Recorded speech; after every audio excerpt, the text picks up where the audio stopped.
What is going on, party people? Welcome back to another episode of The Last of Us review. This is episode 6, coming at you on this nice, fantastic Monday morning.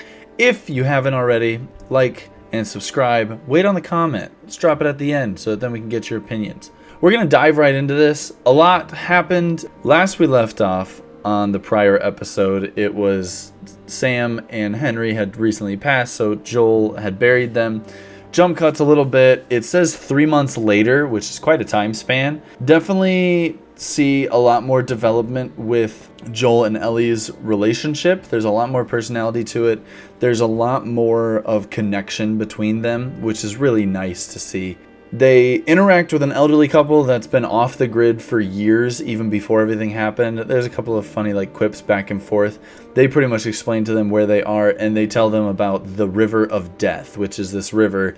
They see bodies by it all the time, clickers and not humans. So they're like, hey, just so you guys know, if you go more west, that's going to happen. I would go east. And they're like, well, we came from the east. We're looking for Tommy, so we're going to go west. They get out there. There's some back and forth between Ellie and Joel, kind of more character development, just some interesting dialogue. Ellie is still kind of being the little brat. She's growing a lot more on me. I do see her more as Ellie instead of Bella Ramsey, especially because there's no accent to her. But she's developing the character really well for what was done. We then see a little bit of a settlement come and try to not attack them, but just be like, hey, what's going on? Why are you on our land? They have a dog that checks for biting. It goes to a dog that checks for infected. It goes to Joel, no problems whatsoever, and he starts getting really stressed out because he doesn't know how it's going to be with Ellie. When we walked out of the cabin with the two elderly people, we did notice something kind of strange. Joel was having some type of attack. I'm not certain if it was a panic attack or a heart attack, honestly. It didn't seem like a heart attack. It was probably like a panic attack or something along those lines, or an anxiety attack. I don't quite remember that from the game, but I think that would have been something useless to put in the game. So it might just be more of, directors taking a little bit of liberty with this new adaptation for it. After the group checks them all out, they're fine with it. They bring them back to the settlement. Now, this is probably one of the biggest settlements that they've ever seen. They say that they're about 300 strong. This is probably the closest thing to regular society that they have found. And we see two very stark differences. So one is an authoritarian communism, which is what was pretty much put forward in the QZ zones. Then we see totalitarian, which was what we saw with Sam and Henry's town. I can't remember the town specifically.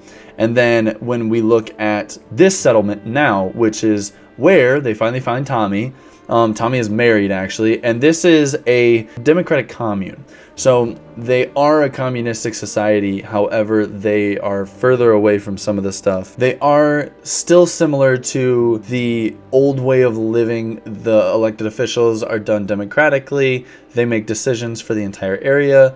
However, it doesn't seem like there's any monetary system right now, probably because of how small the settlement is. And Joel even mentions this type of thing only worked with how small they were. We see a society that is able to celebrate Christmas. We see a society that's able to watch movies on a projector. Also gauging the fact that everything is stopped from 2003. My girlfriend and I, we were talking about it, and we even realized they hadn't seen iPhones. They didn't have smartphones. There was no such thing as that. So they don't even have that kind of technology that they had seen yet. It kind of was weird for us to even think of a society working without having any of that whatsoever. Not having computers, not having recording stuff or this. I mean, I don't remember exactly when YouTube got popular, but that wasn't even a thing. That wasn't an idea of, being a YouTuber and making money or anything like that.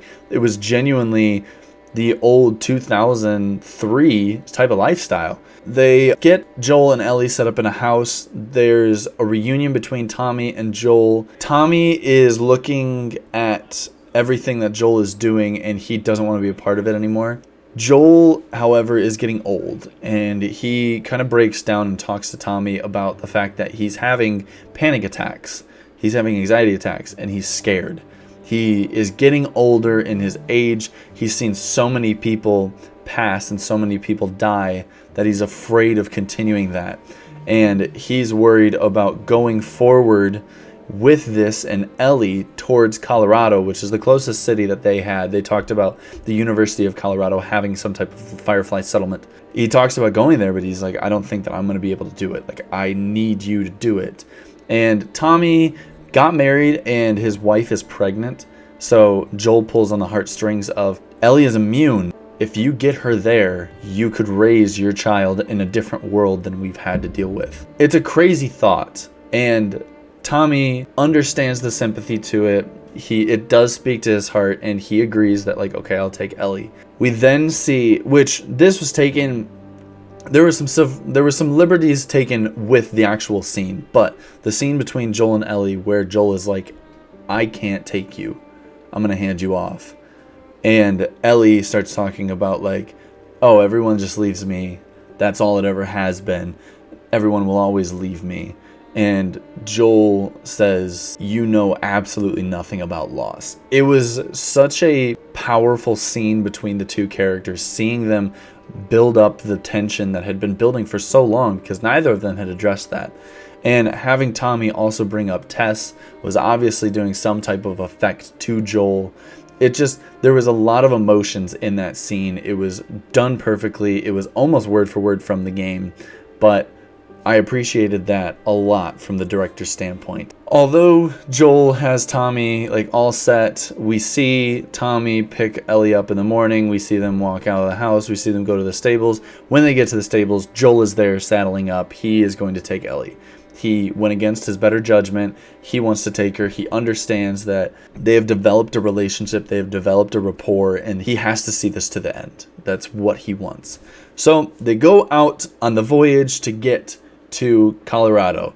On the way to Colorado, the dialogue that they have between it is again that idea of a dystopian era, a girl that had grown up never seeing the world before, and Joel being such a pivotal person in the world before.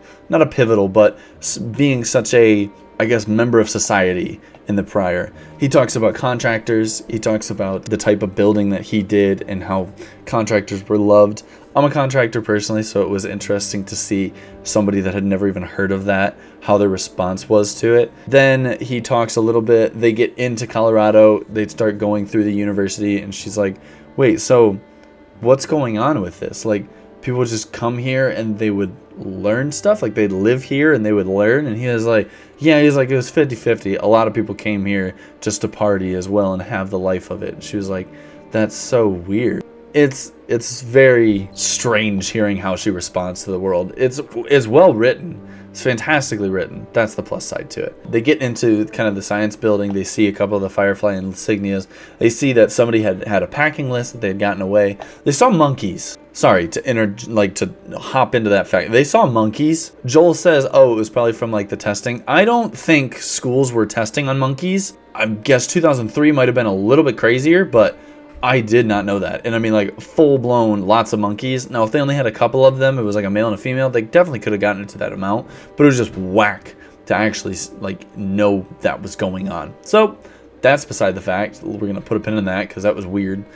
They get into the science building. There's nobody there. They see raiders outside, so they're like, okay, we got to dip. As they're getting out to the horse, a guy goes, swings his baseball bat, misses Joel. Joel puts him in a chokehold, knocks the guy out. I think he snaps his neck. I don't know. There was a crack, and the guy just, like, passed out. It looked like he was still moving, but that might have been just, like, you know, an actor being an actor.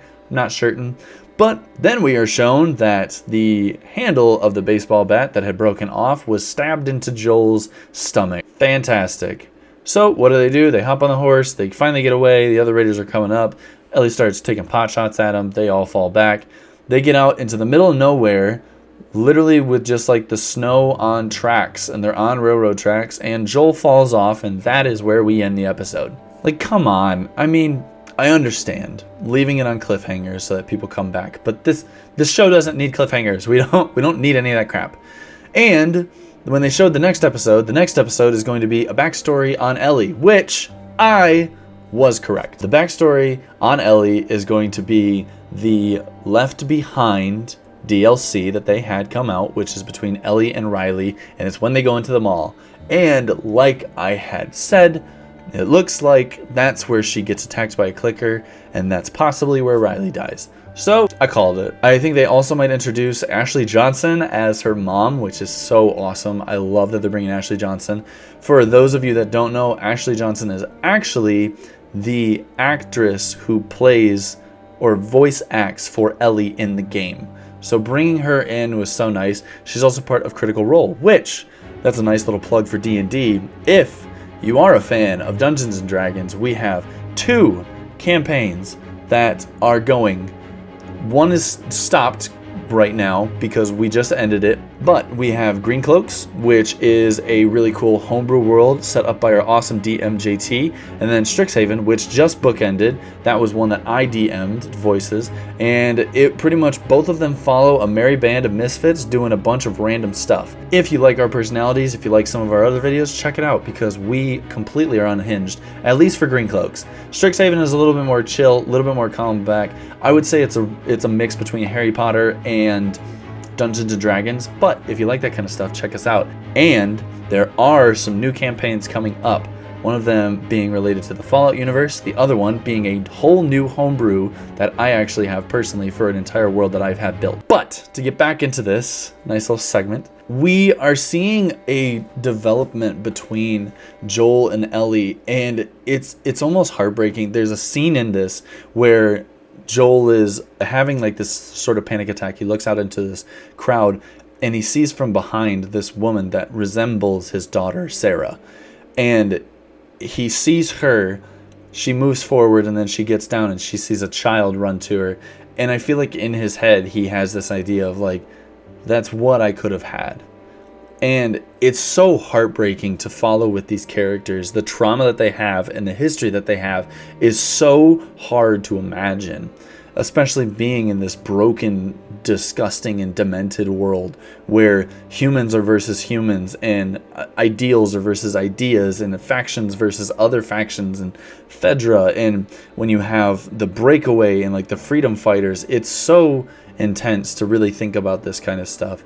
But the tone is so well put. There was one scene in this where they were crossing a bridge, and I had never felt anxiety for something like that, something so small. But them walking across that bridge, seeing how open it was, seeing how easy of targets they were, and like them talking about like this being the river of death, I was genuinely like worried. I was like, somebody's gonna start taking shots at them or something ridiculous. It was a very well done episode. In total, I really did like this episode, seeing this new settlement. I didn't quite like Tommy's wife off the bat. There was an animosity that was built, and I guess it's because Tommy had told her a lot of stuff about Joel prior. So seeing somebody that didn't know Joel and that was just responding to like the old Joel, the menacing, murderous Joel, kind of threw me off. But she did start to grow on me, especially with how close of a liking she took to Ellie.